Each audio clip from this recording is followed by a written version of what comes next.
Assalamualaikum warahmatullahi wabarakatuh. Halo teman-teman semuanya.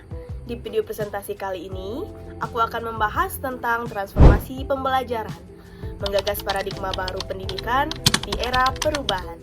Di bagian ini dijelaskan kalau buku transformasi pembelajaran itu bukan cuma membahas teori pendidikan biasa, tapi juga mengajak kita untuk melihat lagi bagaimana proses belajar yang sebenarnya dibutuhkan siswa saat ini.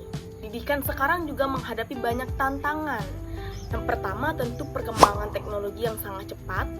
Kalau pendidikan nggak ikut berkembang, pembelajaran bisa terasa membosankan dan ketinggalan zaman. Lalu kebutuhan dunia kerja juga berubah. Sekarang banyak pekerjaan membutuhkan kreativitas, kemampuan teknologi, komunikasi, dan juga kerjasama tim.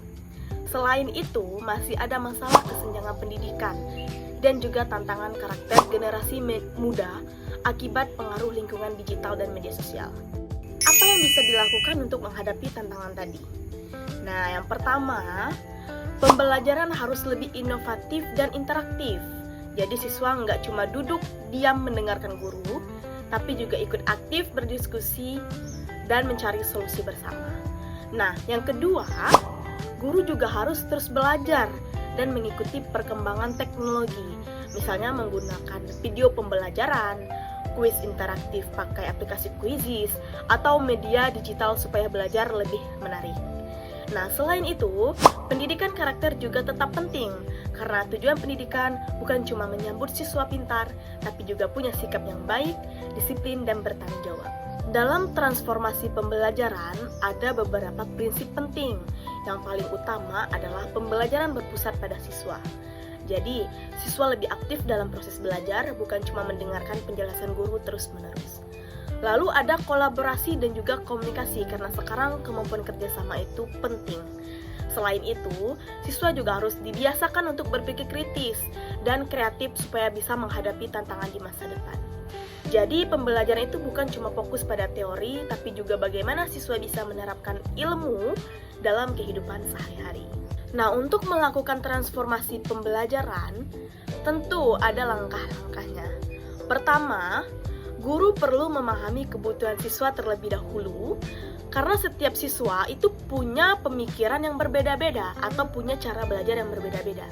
Kemudian, guru membuat pembelajaran yang lebih kreatif dan juga menarik, misalnya menggunakan diskusi kelompok, proyek, video, atau teknologi digital lainnya. Setelah itu, pembelajaran diterapkan dan dievaluasi supaya bisa diketahui apa yang sudah bagus dan apa yang masih perlu diperbaiki. Jadi, transformasi pembelajaran itu bukan perubahan instan, tapi proses yang terus berkembang supaya kualitas pendidikan jadi lebih baik. Nah, di bagian penutup, jadi dari semua pembahasan tadi, kita bisa melihat kalau pendidikan itu memang harus terus-menerus untuk berkembang mengikuti perubahan zaman. Nah, transformasi pembelajaran penting supaya proses belajar jadi lebih menarik, efektif, dan sesuai dengan kebutuhan siswa sekarang.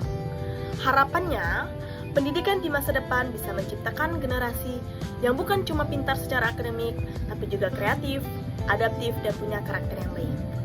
Terima kasih teman-teman sudah mendengarkan. Saya akhiri, wassalamualaikum warahmatullahi wabarakatuh.